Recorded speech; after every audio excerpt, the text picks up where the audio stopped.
Sebuah atap klinik di Cirebon porak-poranda setelah diterjang puting beliung.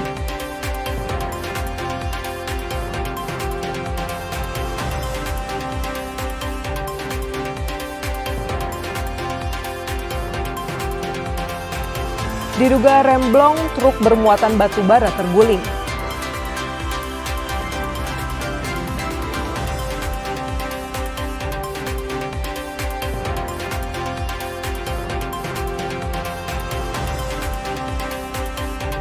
Seekor anak tapir lahir di tengah kisruh Bandung Zoo.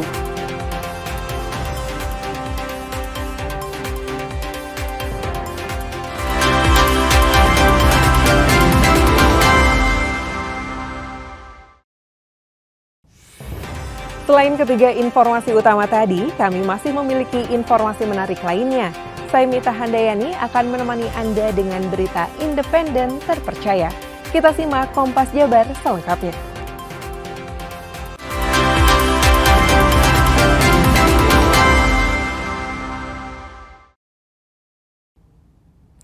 Musibah angin puting beliung menerjang Kabupaten Cirebon Senin petang. Terjangan angin merusak atap klinik utama Kita Sehat. Sejumlah pasien yang sedang dirawat langsung dievakuasi ke Rumah Sakit Waled.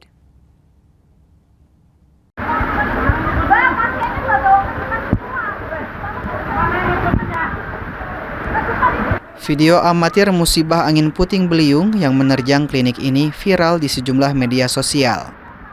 Kejadian pada saat Senin petang. Video ini memperlihatkan detik-detik kepanikan pasien usai angin puting beliung menerjang sejumlah ruang rawat inap yang berisi pasien. Tampak sejumlah pasien yang berada di klinik langsung dievakuasi petugas medis. Mereka bahkan dibawa dari ruang rawat. Sebagian pasien masih di tempat tidur perawatan juga langsung dievakuasi ke Rumah Sakit Waled. Terjangan puting beliung membuat atap klinik berbahan baja ringan porak-poranda, beberapa plafon juga terlihat ambruk. Muhammad Sahri Romdon, Kompas TV, Cirebon, Jawa Barat.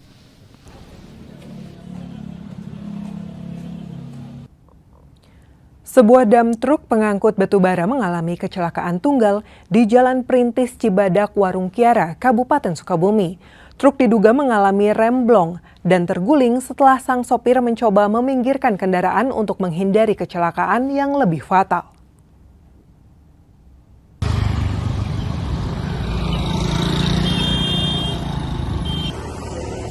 Truk bermuatan batu bara mengalami kecelakaan tunggal di Jalan Perintis Cibadak, Kabupaten Sukabumi. Truk diduga mengalami remblong dan terguling. Tidak ada korban jiwa dalam peristiwa ini, sang sopir truk mengalami luka ringan akibat benturan. Menurut pengakuan sopir truk, Fauji mengaku rem kendaraan mendadak tak berfungsi saat diinjak. Akhirnya truk terguling usai menghantam pembatas jalan. Ini apa? Tiba-tiba direm, terus kita direm, minggir langsung ambil ya. Itu remnya blong atau ngantuk Pak? Ini, Pak? Nggak tahu. Tapi Bapak pesan Bapak gimana waktu pas ngerem itu? Ya, direm langsung apa? Ambles itu tidak. Ambles. Tapi remnya jalan kan? Unit Gakum Satlantas Polres Sukabumi masih melakukan pemeriksaan untuk memastikan penyebab pasti kecelakaan. Dugaan remblong masih menjadi faktor. Andris Muhtar, Kompas TV, Sukabumi, Jawa Barat.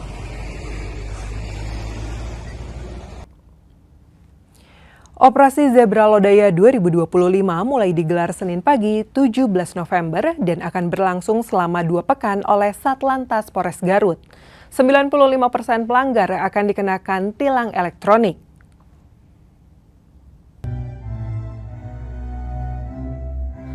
Operasi Zebra Lodaya yang digelar selama 2 pekan di Garut akan menyasar kendaraan roda 2 maupun roda 4 yang melanggar aturan.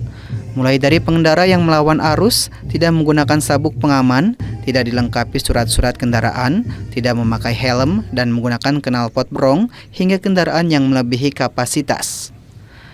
Mereka yang melanggar akan dilakukan tilang secara elektronik dan sisanya hanya 5% yang ditindak tilang manual. Operasi Zebra Lodaya ini akan diselenggarakan di beberapa titik, terutama di daerah rawan macet dan rawan laka lantas.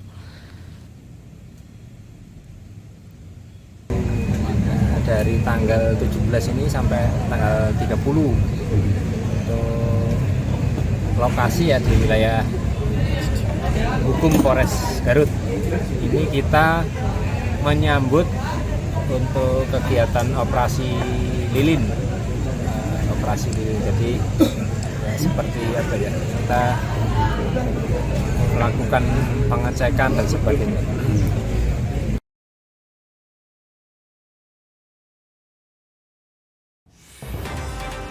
Harga sayuran dan cabai di pasar tradisional di Kota Bandung semakin pedas. Informasinya sesaat lagi, tetaplah bersama kami di Kompas Jabar.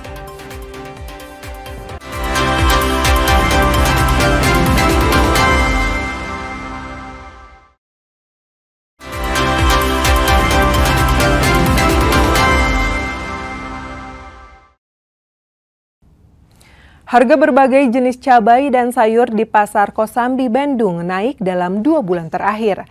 Kendati demikian, pasokan cabai dan sayuran kepada pedagang berjalan lancar.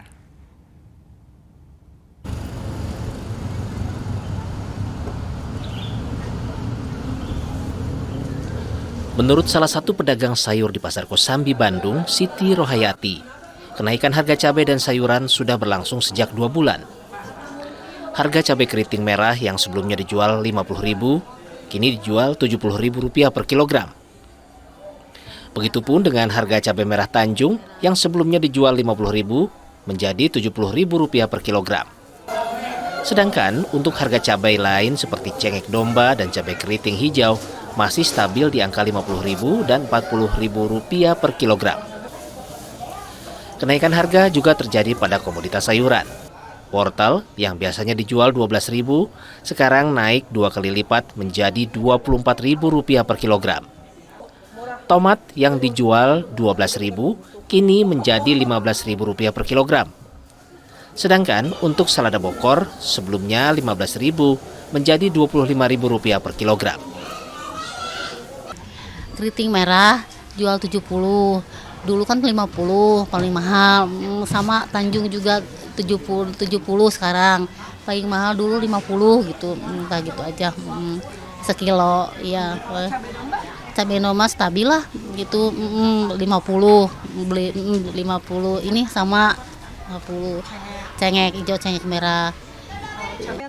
Apa gitu, bawang putih misalnya teh. Meski ada kenaikan harga di beberapa komoditas cabai dan sayur, namun masyarakat mengaku tidak memiliki pilihan. Mereka tetap melakukan pembelian karena kebutuhan dapur tetap harus terpenuhi.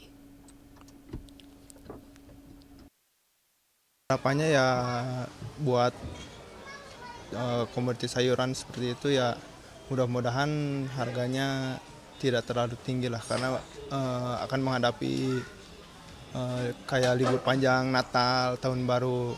Jadi ya diharapkan harganya tetap stabil supaya masih banyak orang yang masih bisa beli sayur. Belanja cabai sama beli jengkol. Cabai lagi naik, kenapa tetap beli? Sebagai warga masyarakat, apalagi saya pencinta pedas ya, jadi mau nggak mau harus dibeli. Soalnya itu juga termasuk makanan favoritnya, pedas. Jadi kalaupun harga naik berapapun tetap beli? Iya, tetap dibeli.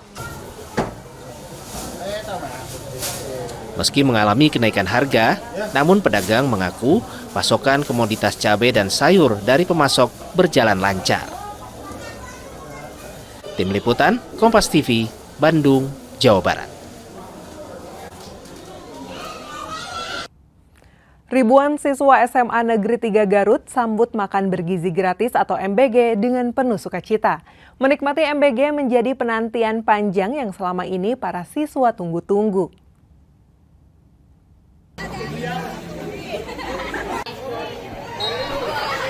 Setelah penantian yang cukup panjang, program makanan bergizi gratis atau MBG akhirnya dapat dinikmati ribuan siswa di SMA 3 Garut yang berada di kawasan Garut Utara. Suasana haru terlihat saat ribuan siswa berkumpul di halaman sekolah untuk menyambut kedatangan mobil yang membawa MBG. Saat mobil dari SPPG tiba, mereka serentak meneriakkan yel-yel ucapan terima kasih kepada Presiden Prabowo. Hal ini dilakukan lantaran mereka sudah cukup lama menantikan MBG untuk bisa dinikmati oleh para siswa. Salah seorang siswa, Iklima, mengaku senang atas makanan bergizi gratis ini. Selain menambah asupan gizi tentunya, juga berpengaruh pada pengeluaran uang jajan yang menjadi irit.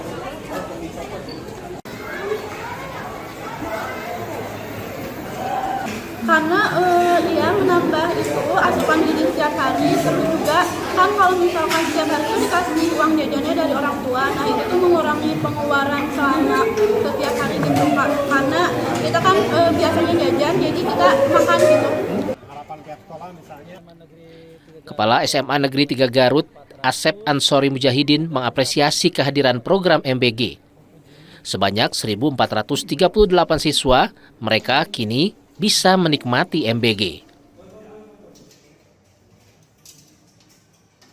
Ya, kedatangan MBG itu disambut baik oleh sekolah siswa karena kita betul terlambat dibandingkan sekolah yang lain gitu. Tapi antusiasme masyarakat siswa sangat bagus sekali karena mereka mungkin dari rumah tidak bawa bekal dan sebagainya. Sementara itu, Kepala SPPG Perum Bunar Desa Cibunar bilang dapur yang dipimpinnya setiap hari melayani lebih dari 2.500 penerima manfaat yang diawali dari siswa TK, PAUD, SD, dan Posyandu hingga sekolah menengah atas. Ridwan Mustafa, Kompas TV, Garut, Jawa Barat. Wujudkan asta-cita Presiden Prabowo, terciptanya kesehatan masyarakat generasi sehat masa depan hebat, anggota DPRD Jawa Barat Andika Surya Gumilar bersama Dinas Kesehatan menggelar pemeriksaan gratis di Desa Binong, Subang. Saat ini, warga Jawa Barat yang telah melakukan pemeriksaan kesehatan gratis dari program yang digagas Presiden Prabowo mencapai 17% atau yang tertinggi ketiga di Indonesia.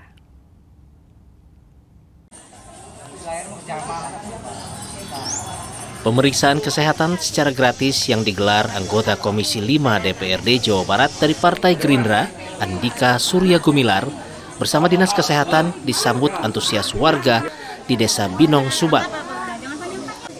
Pemeriksaan kesehatan ini meliputi pemeriksaan tekanan darah, pemeriksaan kadar gula darah, pemeriksaan kesehatan umum, hingga pemeriksaan mata. Sejumlah warga mengaku senang dan berterima kasih dengan diselenggarakannya pemeriksaan kesehatan gratis ini. Ya bagus buat kesehatan gitu. Ya pokoknya semoga sehat selalu lah masyarakat Desa Binong. Yang dikeluhkan Ibu saat ini apa sih, Bu? Ini lambung, kadang-kadang suka pusing. Ini mau obatnya obat lambung sama pusing. Menurut Andika Surya Gumilar, sebagai program prioritas pemerintah, pemeriksaan kesehatan gratis ini adalah sebagai upaya untuk mewujudkan asta-cita Presiden Prabowo demi peningkatan kualitas sumber daya manusia Indonesia yang sehat.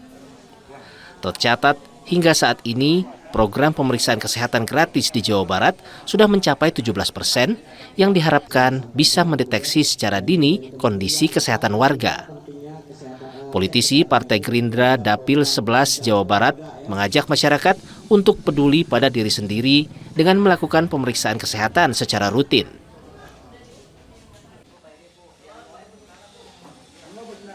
Ini adalah kegiatan pemeriksaan kesehatan gratis untuk warga sesuai dengan program prioritas pemerintah pusat bahwa asta-cita Pak Presiden untuk meningkatkan kualitas sumber daya manusia di Indonesia. Program pemeriksaan gratis bagi warga di Jawa Barat rencananya akan terus dilakukan secara berkelanjutan dan memperbanyak tempat-tempat pemeriksaan hingga menjangkau warga di pelosok. Hendri Irawan, Kompas TV, Subang, Jawa Barat.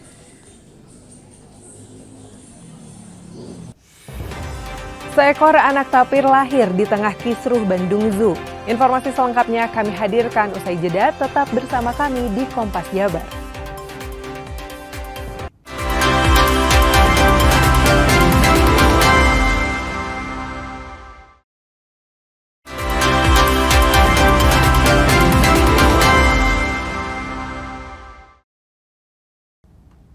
Kebun Binatang Bandung Zoo mengumumkan kelahiran seekor anak tapir di tengah kisruh dualisme kepemilikan. Lahirnya anak tapir ini semakin memperkuat posisi Bandung Zoo sebagai lembaga konservasi paling sukses di Asia dalam hal reproduksi tapir.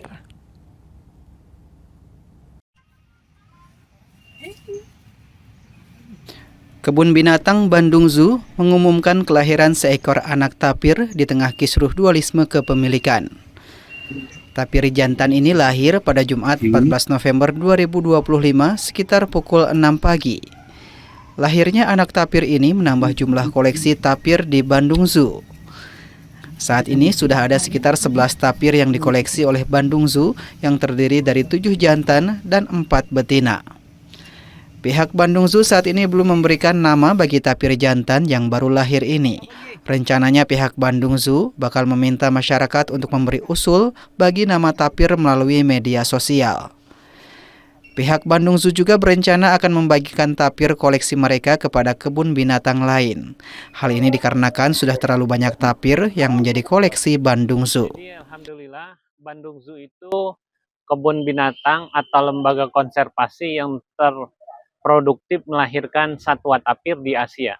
Jadi kita tuh di Asia paling tinggi karena kita itu dengan kelahiran yang ini itu 11 anakan tapir lahir di Bandung Zoo.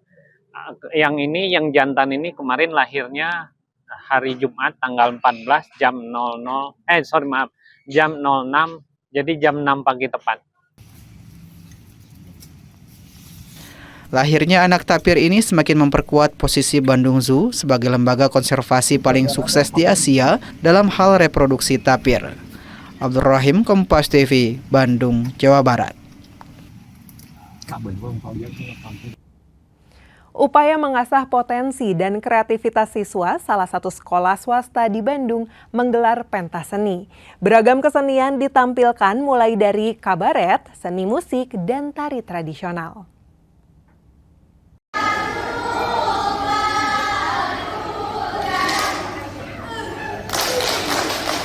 Di atas panggung terbuka di Dago Tea House Kota Bandung, siswa-siswi unjuk kebolehan lewat berbagai penampilan, mulai dari pertunjukan seni, ekstrakurikuler, hingga pertunjukan kabaret. Tak sekadar pentas seni, kegiatan ini menjadi wadah bagi belajar untuk mengekspresikan diri dan menunjukkan kemampuan terbaiknya. Dengan konsep yang memadukan kompetisi akademik dan kreativitas seni, gelaran top atau tryout dan pensi ke-24 diharapkan mampu menjadi ruang tumbuh yang komprehensif bagi siswa, sekaligus menginspirasi sekolah lain untuk terus mengembangkan potensi generasi muda. Tim Liputan Kompas TV, Bandung, Jawa Barat. Guna meningkatkan perekonomian pelaku usaha mikro, kecil, dan menengah atau UMKM, pemerintah Kota Bandung terus memberikan dukungan terhadap berbagai event yang melibatkan pelaku UMKM lokal, terutama yang menghadirkan makanan tradisional sebagai bagian dari upaya pelestarian kuliner khas daerah.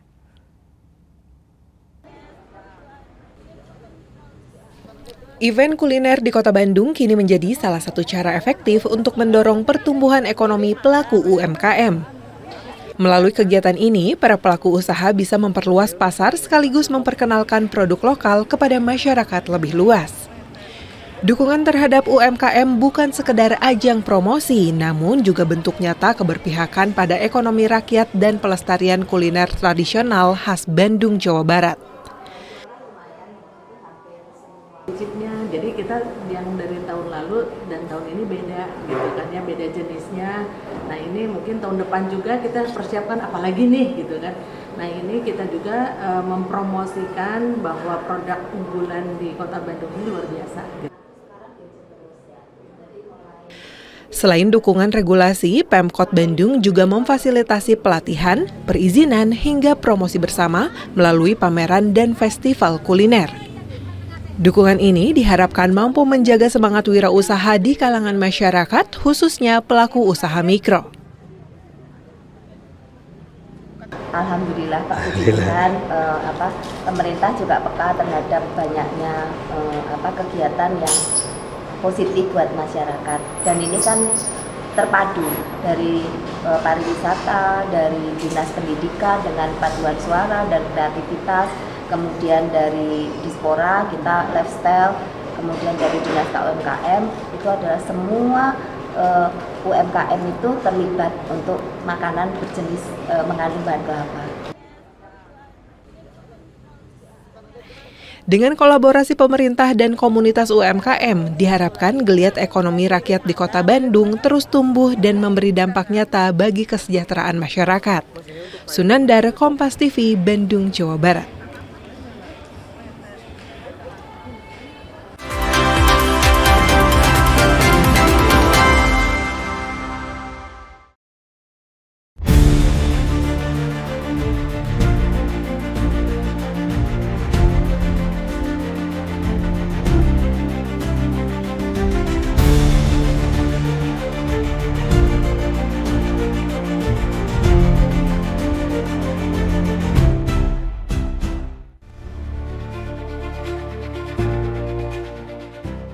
Dari balik hamparan air waduk Cirata di Purwakarta, terbentang ribuan panel surya yang memantulkan cahaya harapan. Inilah PLTS Terapung Cirata, salah satu proyek energi hijau terbesar di Asia Tenggara. Dengan kapasitas awal 192 MW, PLTS Terapung Cirata menyumbang sekitar 1/1000 kebutuhan listrik nasional per tahun. Proyek ini menjadi pelopor bagi pengembangan pembangkit serupa di berbagai wilayah di Indonesia. PLTS Cirata mampu menekan emisi karbon hingga 214.000 ton per tahun. Dari setiap kilowatt listrik yang mengalir, terpancar harapan untuk masa depan yang lebih hijau. Saat ini energi listrik dari PLTS Terapung Cirata ini dikirim ke jaringan di sistem Jawa Barat ya. Nah, ini terhubung ke gardu induk Cirata yang terhubung ke Purwakarta dan Padalarang. Dan kalau pemanfaatannya yaitu sudah karena terhubung ke sistem interkoneksi ya, jadi langsung dimanfaatkan ke seluruh konsumen di jaringan listrik di Jawa Bali. Melalui pembangunan pembangkit ramah lingkungan dan inovasi layanan seperti Renewable Energy Certificate atau REC, PLN menghadirkan cara baru bagi masyarakat untuk ikut berperan dalam transisi energi bersih. Kini, siapapun dapat memastikan bahwa listrik yang digunakan berasal dari sumber energi terbarukan, cukup melalui aplikasi PLN Mobile. Transformasi energi hijau juga tercermin dari meningkatnya minat pelanggan terhadap layanan REC di Jawa Barat. Hingga triwulan ketiga tahun 2025 menunjukkan jumlah transaksi kumulatif pelanggan REC periode Januari sampai dengan September mencapai 3.398 kali dengan total penjualan 1.224.545 unit REC.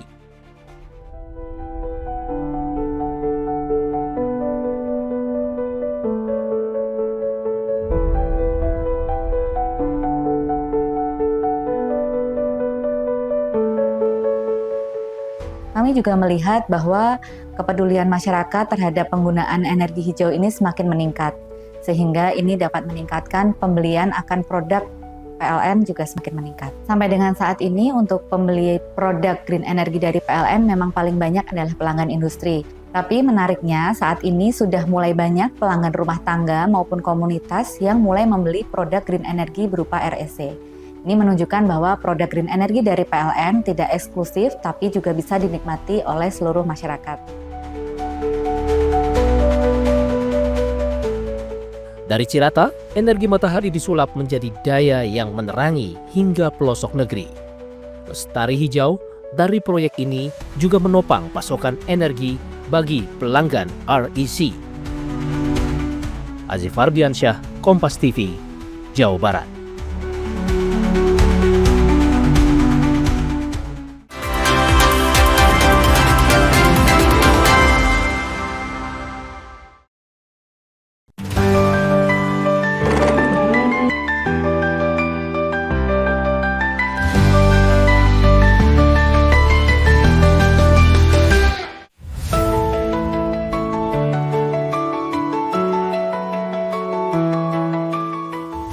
Di sebuah bangunan sederhana di kawasan Kopo, Kota Bandung. Tumpukan limbah kain yang dulunya tak berharga, kini menjelma menjadi sumber kehidupan. Dari potongan-potongan yang tersisa, terjalin cerita tentang harapan, keberanian, dan tekad untuk bangkit. Inilah The New Factory atau TNF, sebuah koperasi anak muda yang berdiri pada awal tahun 2023. Mereka adalah para pekerja yang pernah kehilangan pekerjaan, namun tak kehilangan semangat untuk membangun masa depan.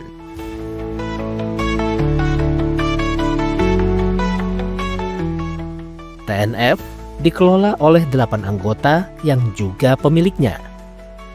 Bersama-sama, mereka menghasilkan 3 produk utama, di antaranya merchandise ramah lingkungan untuk perusahaan, fashion berkelanjutan dengan merek TNFS, serta Copo, papan padat dari limbah tekstil yang digunakan untuk interior, kedap suara, hingga karya seni.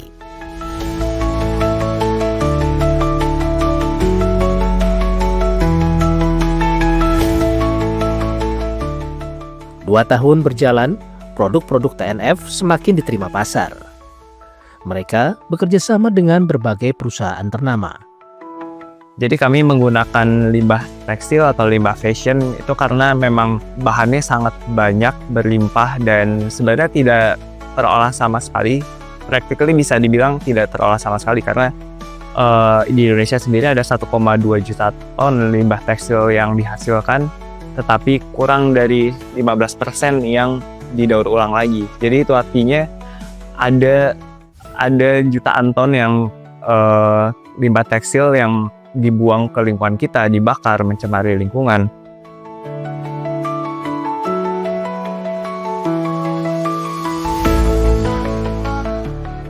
Tak mudah memulai usaha dari sisa limbah. Tetapi dengan kreativitas dan kegigihan, TNF berhasil mengubah masalah lingkungan menjadi peluang ekonomi. Kegigihan dan inovasi TNF menarik perhatian PLN UID Jawa Barat. Melalui program Tanggung Jawab Sosial dan Lingkungan, PLN menghadirkan bantuan mesin produksi untuk memperkuat kapasitas TNF dalam mengolah limbah menjadi produk bernilai ekonomi. Kami memilih TNF karena kami merasa PLN dan TNF ini memiliki kesamaan. Kami sama-sama mendorong kreativitas masyarakat, pemberdayaan masyarakat dalam bidang ekonomi, dan juga keberlanjutan lingkungan. Kami mendukung dengan peralatan untuk pengolahan limbah sampah fashion menjadi produk yang lebih bermanfaat.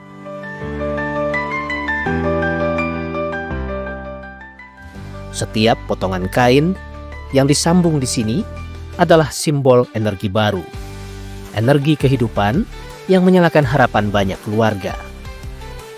The New Factory dan PLN membuktikan bahwa cahaya bisa lahir dari limbah dan harapan bisa tumbuh dari tangan yang tak pernah lelah bekerja.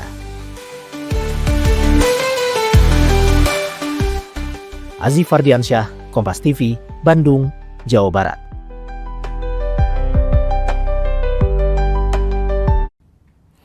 Saudara, fenomena La Nina yang selama ini memicu peningkatan curah hujan dilaporkan mulai melemah. Kendati demikian, potensi cuaca ekstrim seperti banjir hingga tanah longsor tetap perlu diwaspadai, terutama memasuki periode puncak musim hujan pada akhir 2025 hingga awal 2026 mendatang. Informasi selengkapnya akan kami hadirkan dalam talk show usai jeda berikut. Tetaplah di Kompas Jabar.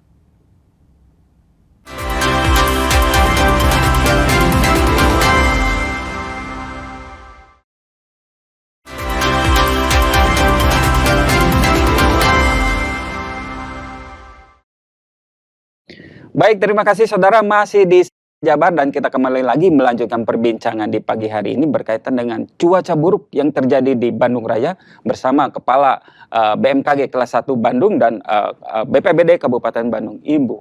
Kembali lagi kita melanjutkan perbincangan. Bu, kalau misalkan yang sekarang ini kan baru mau masuk musimnya, belum ke puncaknya berarti. Ini bagaimana ini? Belum masuk ke puncak, berarti puncaknya kapan ini? Ya, jadi saat ini tadi sudah saya sampaikan, kita sudah pada masuk musim. Ini bervariasi kemarin awalnya ya. Ada dari akhir Oktober sudah ada yang masuk musim hujan. Saat ini November hampir seluruh. Dan nanti di akhir November hingga awal Desember, Januari, Februari itu adalah puncak musim hujan di wilayah Jawa Barat. DJF. Gitu. Iya, pada saat nanti bulan Februari ada sedikit penurunan intensitas itu. Hanya saja nanti di akhir Februari hingga Maret akan meningkat lagi intensitasnya. Berarti kalau begitu tahun ini mengalami dua puncak musim begitu? Ada yang bilang seperti itu, tapi di istilah klimatologi nggak ada ya seperti itu. Hanya saja memang tentunya pada saat Februari sampai dengan Maret ada kenaikan ini tidak setinggi pada saat Desember, Januari, Februari gitu ya. Hanya saja masih aja terjadi peningkatan curah hujan di akhir Februari sampai dari kondisi normal begitu. Iya. Berarti masih tetap di 20-40 atau akan bisa lebih begitu? Ya, paling nggak sampai dengan 20-40 atau mungkin agak sedikit lebih rendah karena itu kan sudah mau fase menurun ya, udah fase menurun. Seperti itu. Tapi yang namanya puncak musim hujan itu kan tetap harus diwaspadai karena kita melihat dari kondisi geografi di Jawa Barat seperti apa gitu. Kita tahu semua, BPBD juga sudah menyampaikan perbukitan banyak, dataran rendah banyak, yang dekat aliran sungai banyak gitu kan. BPBD gimana Pak? Kalau misalnya seperti itu? Iya, sama. Seperti kita menyikapi dengan beberapa kemarin ya, terkait dengan kejadian banjir. Sepertinya jalan raya itu kayak seperti sungai, Bu. Iya, yang sungainya pindah. Iya, sungainya pindah gitu kan. Ini kan kalau misalkan untuk daerah banjir di Balai Endah seperti itu kan tiap tahun itu terjadi gitu ya, seperti itu. Berarti kan ada pola yang harusnya dilakukan oleh BPBD begitu. Iya.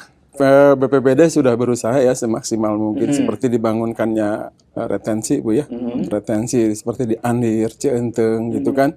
Dan alhamdulillah kita sudah agak menurun Pak dibandingkan dengan tahun-tahun kemarin. Ada kelihatan gitu kan. Cuma berimbasnya kita mungkin untuk Andir itu agak berkurang, tapi kita lebih ke seberangnya Bu ya. Selama ini ya Dayakolot kemudian Bojong Soang agak terdampak. Tapi kita terus berupaya untuk menormalisasi lagi kalau memang itu disebabkan dari beberapa anak sungai Citarum gitu kan. Alhamdulillah gitu kan ada kelihatan gitu.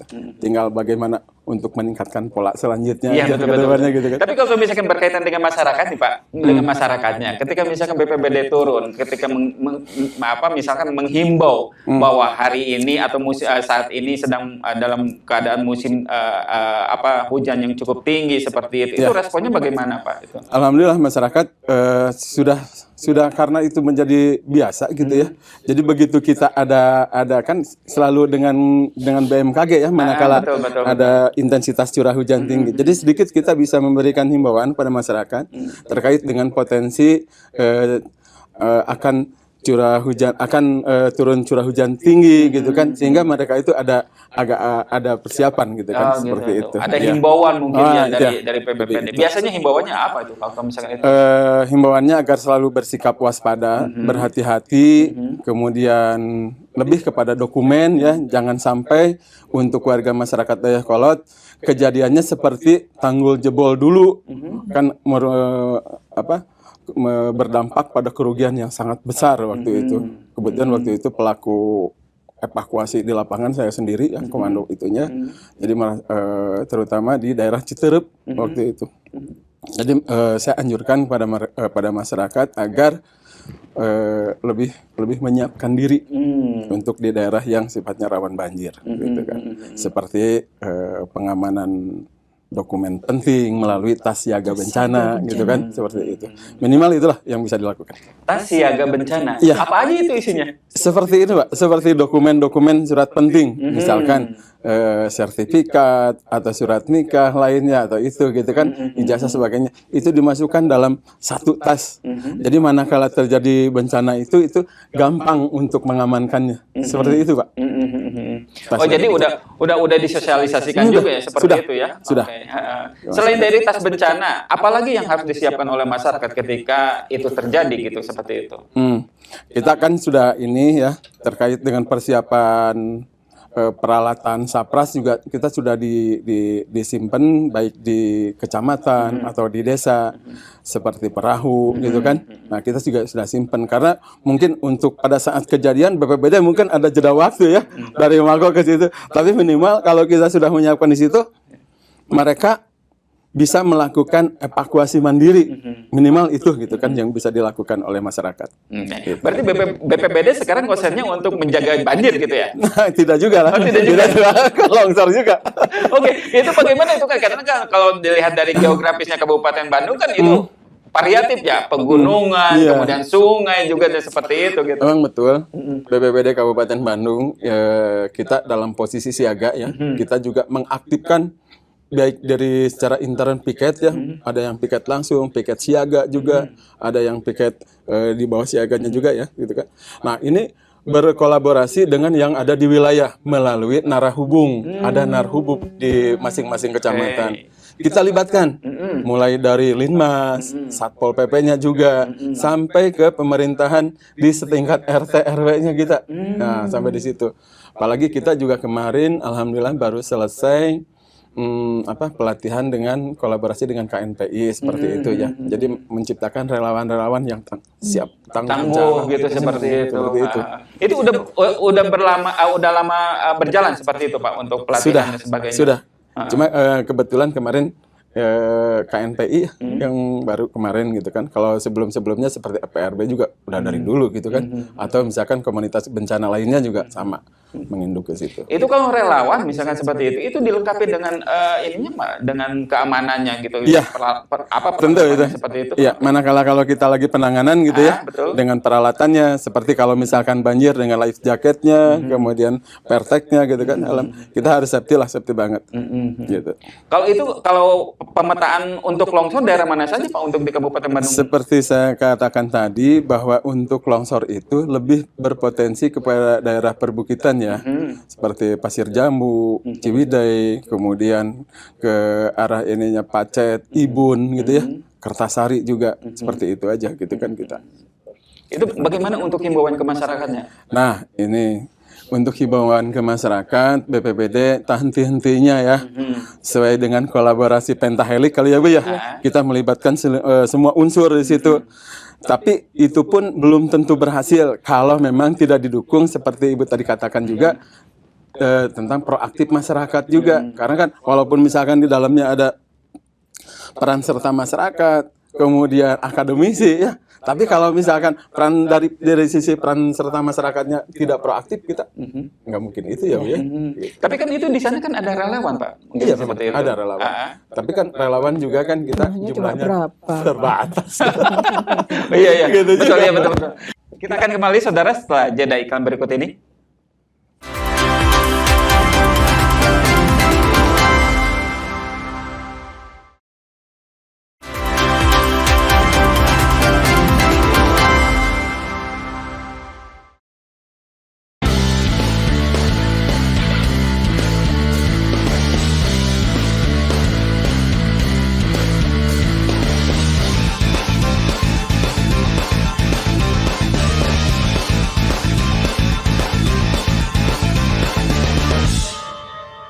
Komisaris PT PBB Umuh Muhtar menanggapi rumor Boyan Hodak dibidik menjadi pelatih tim nasional oleh PSSI menggantikan Patrick Kluivert. Komisaris PT PBB Umuh Muhtar menyampaikan dirinya belum dihubungi dari pihak PSSI terkait pelatih Persib Bandung Boyan Hodak dibidik menjadi pelatih tim nasional Indonesia menggantikan Patrick Kluivert. Menurut Umuh, jika benar terjadi, merupakan kerugian bagi tim Persib Bandung.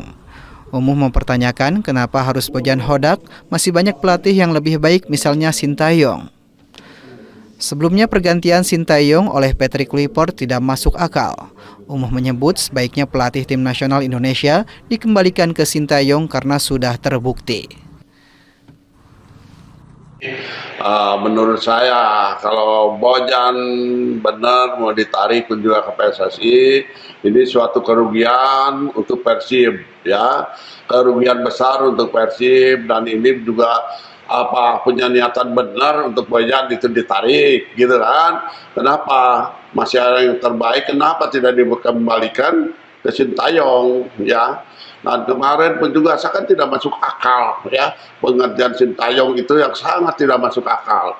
Orang boleh masing-masing punya pendapat, masing-masing pun juga ada keinginan. Tapi menurut saya kemarin itu sangat fatal.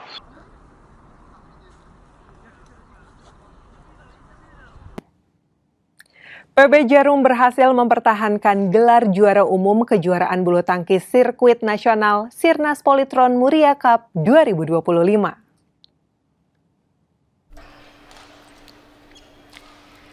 Ajang yang digelar di Gor PB Jarum ini diikuti oleh lebih dari 1.200 atlet muda dari berbagai klub di Indonesia.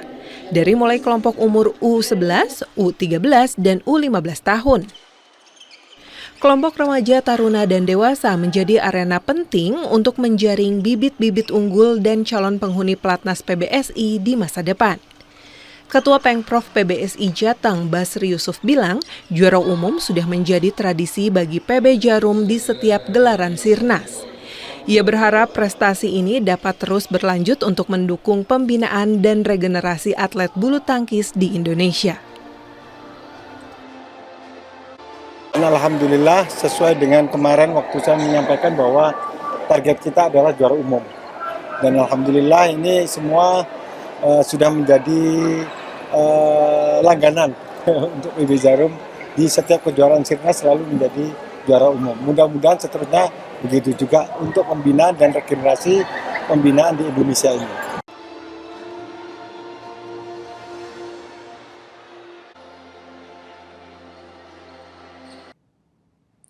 Buka rapat kerja nasional, Ketua Umum PB Wushu Indonesia Erlangga Hartarto targetkan 3 emas SEA Games mampu dibawa pulang kontingen Wushu Indonesia dari Thailand.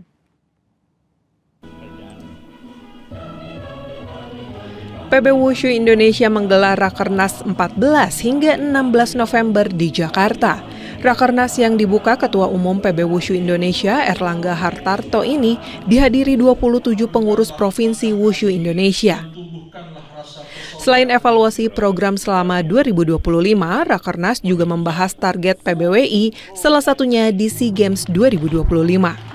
Mampu mendulang 6 emas pada SEA Games Kamboja, kontingen Wushu Indonesia dihadapkan tantangan berat di Thailand.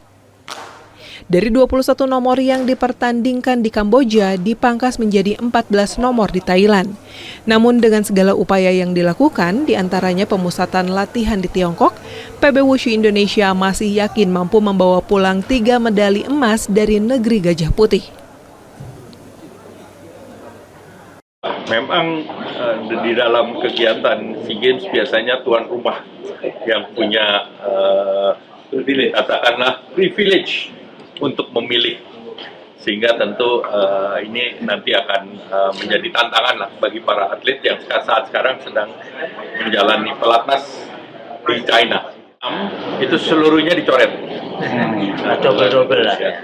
Jadi tapi kita tetap target minimal 3 emas. Ya.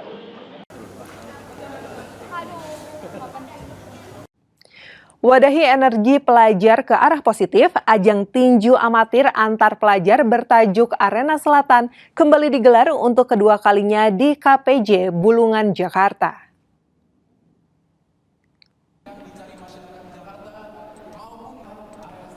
Setelah sukses digelar pertama kali pada April, ajang tinju amatir antar pelajar bertajuk Arena Selatan kembali hadir. Kali ini ada 60 pelajar dari 40 sekolah yang turut berpartisipasi. Dengan 3 kelas yang dipertandingkan mulai dari ringan, sedang hingga berat, total ada 30 pertandingan yang dilaksanakan. Bertujuan untuk meminimalisir kenakalan remaja terutama perkelahian dan tawuran, Arena Selatan mendapat apresiasi dari Menpora Erick Thohir yang datang langsung menyaksikan pertandingan. Founder Arena Selatan, Almer Janatan Mizan bilang, hadirnya ajang ini bisa jadi solusi kenakalan remaja, baik di Jakarta maupun Indonesia pada umumnya. Dalam waktu dekat rencananya ajang serupa juga akan digelar di kota lainnya seperti Bandung. Ada Arena Selatan tuh, karena awalnya saya lagi nongkrong aja bersama sahabat saya Andi Akmal Fatir Sose, dan kita mendapat video call dari teman saya menunjukkan akibat luka-luka dari tawuran antar pelajar. Di situ saya bilang ke dia, Mal, kita harus buat perubahan, gak bisa kayak gini mulu. Soalnya tawuran antar pelajar tuh rasio udah makin lebar. Disitulah terciptanya Arena Selatan. Arena Selatan merupakan solusi yang dicari masyarakat Jakarta maupun Indonesia untuk mengurangi rasio tawuran antar pelajar. Upaya hapuskan stigma judi dan bangun citra sebagai olahraga intelijensia, turnamen domino terbesar di Indonesia bertajuk Indonesia Domino Tournament 2025 diikuti lebih dari 2.000 peserta dari 8 negara. Senang dapat berkumpul dengan teman-teman semua. Federasi Domino Indonesia (PB Pordi) bekerjasama dengan pengembang game Higgs Games Island menggelar turnamen domino terbesar se-Indonesia bertajuk Indonesia Domino Tournament 2025. Kegiatan yang berpusat di Parkir Timur Senayan, Jakarta ini diikuti lebih dari 2.000 peserta. Selain peserta yang hadir dari 20 provinsi se-Indonesia, ada pula perwakilan dari 7 negara lain seperti Afghanistan, Uzbekistan, Brazil, dan Jerman. Ketua Umum PB Pordi Andi Jamarodulung bilang, turnamen ini akan jadi kegiatan rutin di samping beberapa turnamen resmi di bawah naungan PB Pordi. Kegiatan ini terus digaungkan guna menghapus stigma judi dari domino. Sebab domino merupakan olahraga intelijensia yang syarat akan nilai sportivitas. Selanjutnya, PB Pordi terus mendorong domino agar diakui oleh KONI sebagai cabang olahraga resmi. Proses untuk sampai diakui sebagai cabur sedang berjalan, dan itu memang kewenangannya ada di KONI. KONI sebetulnya sudah memberikan rekomendasi, lalu kemudian Menkumnya sudah ada, sehingga sebetulnya tidak ada lagi keraguan bagi KONI untuk menetapkan domino sebagai cabang olahraga resmi di Indonesia. Saudara, dengan berakhirnya informasi tadi sekaligus mengakhiri Kompas Jabar episode hari ini. Saya Mita Handayani beserta kru yang bertugas mengucapkan terima kasih dan sampai jumpa.